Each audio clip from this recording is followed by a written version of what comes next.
জামাতের যে অর্থনৈতিক লেনদেন, এই অর্থনৈতিক লেনদেনটা ভালো না। এরা দেখি রাজনীতিবিদদের সে 100 গুণ খারাপ। এদের সবার বিরুদ্ধে দুর্নীতির অভিযোগ আসছে। এই 17 মাসে আমাদের জীবনের অনেক স্বপ্নকে তারা গলা টিপে মেরে ফেলেছে। অনেক মানুষের যে ভালোবাসা, অনেক মানুষের যে ব্যবসা বাণিজ্য করার সার্ভাইভাল যে পাওয়ার, হিউম্যান কোয়ালিটি, এই পুরো জিনিসগুলিকে তারা নষ্ট করে ফেলেছে। আমাদের সভ্যতার চাকা পেছনে তারা ফিরিয়ে দিয়েছে। এবং সবচেয়ে বড় ব্যাপার হলো যে আমরা যারা অ্যাক্টিভিজম করতাম দীর্ঘদিন ধরে, তো আমরা ধারণা করতাম যে সমাজের ইনুস সাহেবের মতো মানুষ, আসিফ নজরুলদের মতো মানুষ, হিরাজুন্নাহদের মানুষ, তারা ভালো, তারা ক্ষমতায় আসলে রাজনীতিবিদদের মতো হিংসা দেখাবে না, ক্রোধ দেখাবে না, তাদের লোভ থাকবে না, লালসা থাকবে না, কামনা থাকবে না, বাসনা থাকবে না। ও মাই গড, এরা দেখি রাজনীতিবিদদের সে 100 গুণ খারাপ। এদের সবার বিরুদ্ধে দুর্নীতির অভিযোগ আসছে। এরা ওই যে উনি বললেন যে ভেকু সংবর্ধনা নিয়েছে, তো কোনো রাজনীতিবিদ এইভাবে বেকুবের মতো ভেকু সংবর্ধনা নিয়েছে বাংলাদেশে আমি এরকম কোনো বেকুব রাজনীতিবিদ দেখিনি, কিন্তু রেজওয়ানারা নিয়েছে।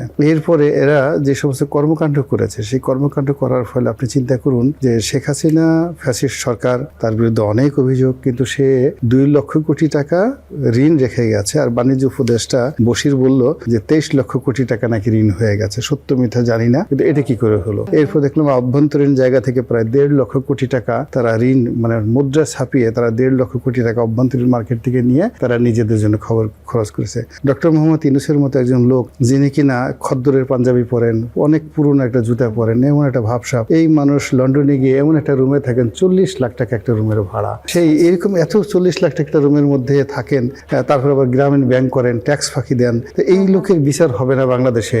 আমি আসলে তুষার ভাই ভদ্রলোক মানুষ, সে নম্বর 5 কম দিছে, আমি ওখানে কত দেবেন আপনি? মাইনাস দিয়েছে, -5 দিয়েছে। আমি চাই যে কোনো 5 না, ডাইরেক্ট বিচার। এখন ওনাকে বিচার করা হোক, উনি যে কাজকর্ম করেছে। ভালো কাজও তো করেছেন সৈয়দ রিজওয়ানা হাসান, যেমন প্লাস্টিকের বোতল সরিয়ে দিয়ে কাঁচের গ্লাস দিয়েছেন, এটা অনেক বিশাল ব্যাপার। মানে উনি প্লাস্টিকের বোতল বাদ দিয়ে যে কাঁচের গ্লাস দিয়েছেন, এটা আমার কাছে মনে হচ্ছে যে বাংলাদেশ একটা ডুপ্লিকেট আমেরিকা হয়ে গেছে। এই কাজের জন্য তাকে আরেকটা নোবেল পুরস্কার দেওয়া উচিত।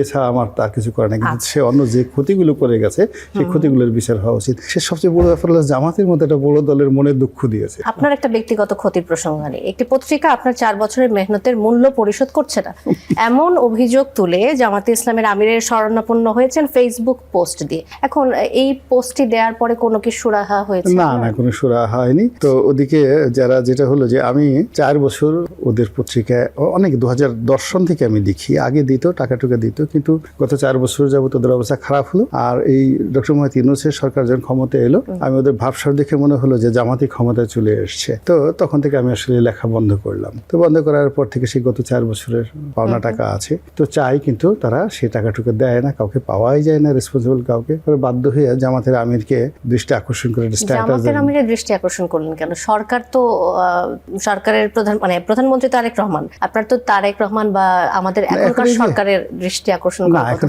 এটা হলো পাওনা হলো কি, মানে নয়াদিগন্ত মিডিয়া একটা পরিচালনা বোর্ড আছে, কিন্তু জামাত যে গুপ্ত সংগঠন হিসেবে তারা করে কি, যেমন ইসলামী ব্যাংকে তারা ওইরকম কোনো শেয়ার হোল্ডার না, কিন্তু চালায় তারা। তারপর শেষে আপনার আরো অনেক এরকম অসংখ্য সংগঠন, যে ইবনে সিনা, তারা কোনো মালিকানা নেই, কিন্তু চালায় জামাত। এরকম নয়াদিগন্ত যে পত্রিকাটা, এটাও মূলত জামাত প্রভাবাধীন। তো সেখানে জামাতের সমস্ত কিছু যিনি নিয়ন্ত্রণ করেন একক হতে, তিনি ডাক্তার শফিকুর রহমান। এই ভদ্রলোকের সঙ্গে আমার একটা ভালো সম্পর্ক, একটা সময় ছিল, পরিচয় ছিল। ওই অধিকার থেকে আমি আসলে তার দৃষ্টি আকর্ষণ করেছি। এখন অনেক হয়তো বলতে পারেন যে এটা আপনি তো প্রাইভেটলি তাকে একটা মেসেজ দিতে পারতেন, আপনি কেন এটা পাবলিকলি করলেন? পাবলিকলি করছি এই কারণে যে আমি চাই যে উনি ভবিষ্যতে আমিরুল মুমিনিন হোক, উনি চাই যে দেশের প্রধানমন্ত্রী হোক। তো সেক্ষেত্রে তারই একটা অর্গানাইজেশন একজন লেখকের 4 বছরের বেতন বাকি রেখেছে, তো it should be settle publicly. এটা পাবলিকলি, বিকজ এরকম যদি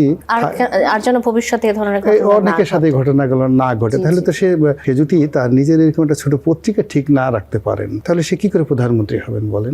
এমন আর কোন অর্গানাইজেশন আছে? আপনি গুপ্তর কথা বলছিলেন, গুপ্ত আর কোন আমাদের জানা মতে তারা আছেন পরিচালনায় এমন আর কিছু অনেকগুলো আছে? মানে বাংলাদেশের হয় কি তবে এটা আমার সাথে বরং সাবেক প্রধানমন্ত্রী শেখ হাসিনা ভালো বলতে পারবেন। জি। মানে মূলত আপনি পল্টন, নয়া পল্টন, পুরানা পল্টন এই এলাকাতে অসংখ্য কোম্পানি দেখবেন, যেখানে দেখবেন একটা জুতার দোকান, সেখানে 10-12 জনের লোক মিলে একটা কাজ করছে। তো এরা এইভাবে বহু মানুষের মানে জামাতের যে অর্থনৈতিক লেনদেন, এই অর্থনৈতিক লেনদেনটা ভালো না। আমি জাস্ট একটা উদাহরণ হিসেবে একটা গ্রুপের কথা বলি, মিশন গ্রুপ। তো মিশন গ্রুপ একটা ডেভেলপার কোম্পানি ছিল, জামাতের এটা মিশন গ্রুপ ছিল। তারা মানে বহু মানুষের বহু টাকা তারা গ্রহণ করেছে মানে এটাকে মাল্টিপারপাস মার্কেটিং এর মতো করে।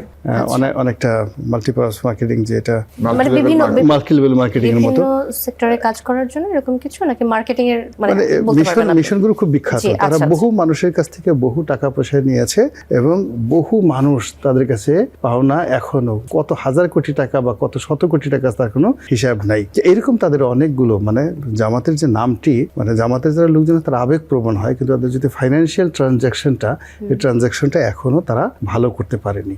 আচ্ছা এটা হলো বাস্তবতা। জি।